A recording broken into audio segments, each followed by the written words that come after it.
এইଗୁଡ଼ା ହେଉଛନ୍ତି ଆମ ଗାଁ ପିଲାଗୁଡ଼ା ଦେଖିପାରୁଥିବେ, ଗାଁ ସ୍କୁଲ ପିଲାଗୁଡ଼ା ଆସିଛନ୍ତି ଆଜି ଅଗଷ୍ଟ 15 ଆଉ ଟିଚର ମାନେ ତାଙ୍କୁ ଗାଁକୁ ବୁଲାଇବା ପାଇଁ ଆଣିଛନ୍ତି ଦେଖିପାରୁଥିବେ। ଏମାନେ ଏଠି ଜୟ କରିବେ ଏବେ। ତ ମୁଁ ମୋବାଇଲ ଧରିକି ଛିଡ଼ା ହେଇଥିଲି ତ ଏମାନଙ୍କୁ ମୋତେ ଦେଖିକି ଏମାନେ ଲାଜ କରୁଛନ୍ତି। ସେଥିପାଇଁ ଆଉ କେହି ବି ଏପଟେ ମୋ ଆଡ଼କୁ ଅନଉନାହାନ୍ତି, ସବୁ ଦେଖୁନାହାନ୍ତି କେମିତି ଲାଜ କରୁଛନ୍ତି। ତ ଆକ୍ଚୁଆଲି ଏମାନଙ୍କୁ ଦେଖିକି ମୋର ସ୍କୁଲ କଥା ବି ମନେ ପଡ଼ିଗଲା ଟିକେ।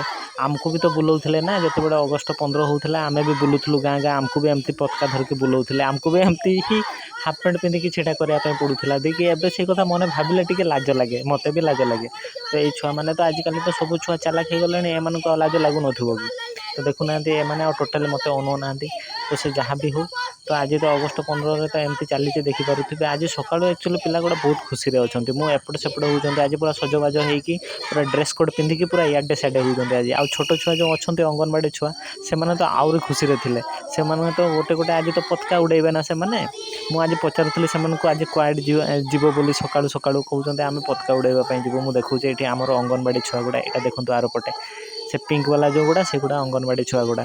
ତ ଏଠି ଟିକେ କମ୍ ପିଲା ଅଛନ୍ତି ଆଜିକାଲି, ତ ଆମ ଗାଁରେ କେହି ପଢ଼ଉନାହାନ୍ତି ଛୁଆ ଗୁଡ଼ା, ସବୁ ଅଧିକାଂଶ ପିଲା ତ ହଷ୍ଟେଲରେ ହିଁ ପଢ଼ୁଛନ୍ତି, ମାନେ ବାହାରେ ପଢ଼ୁଛନ୍ତି। ଆଉ ଗାଁରେ ଏତିକି ଟିକେ ପିଲା ଦେଖିପାରୁଥିବେ। ଆଉ ଏତିକିରେ ପିଲାଗୁଡ଼ା ବହୁତ ଖୁସି ଅଛନ୍ତି, ହେଲେ ବି ଯିବା ଆସିବା କରୁଛନ୍ତି। ଆଉ ତ ଏବେ ତ ସ୍କୁଲ ପହଞ୍ଚିଲେ ସେଠି ତାଙ୍କର ପତାକା ଉଡ଼େଇବେ, ପତାକା ଉଡ଼େଇଲା ପରେ ଆଜି ତ ଚକୋଲେଟ୍ ଆଉ ବିସ୍କୁଟ୍ ମିଳିବ, ସବୁ ଦୌଡ଼ିକି ଧାଇଁକିନା ପଳେଇ ଆସିବେ ଘରକୁ ସିଧା। ତ ବାସ୍ ମୋତେ ବି ଏମାନଙ୍କୁ ଦେଖିକି ଛୋଟ ଛୁଆ ଦିନ କଥା ମନେ ପଡ଼ିଗଲା। ଆମେ ବି ତ ଯାଉଥିଲେ ଏମିତି ସ୍କୁଲକୁ। ତ ହଁ ଆଜି ମିଳିବ ବିସ୍କୁଟ୍ ମିଳିବ, ଚକୋଲେଟ୍ ମିଳିବ, କେତେ ମଜା ହେଉଥିଲା ସ୍କୁଲ ଟାଇମ୍ରେ। ବାସ୍ ଏଇ ଛୁଆ ଗୁଡ଼ା ବି ଏବେ ମଜା କରିବେ। ଆଉ ଆମର ତ ମଜା କରିବା ଦିନ ପାର ହେଇଗଲା। ଆଉ ଦେଖିପାରୁଥିବେ। ତ ଭିଡ଼ିଓଟି ଭଲ ଲାଗିଲା ଲାଇକ୍ କରିବେ, ସେୟାର କରିବେ, ସବସ୍କ୍ରାଇବ୍ କରିବେ।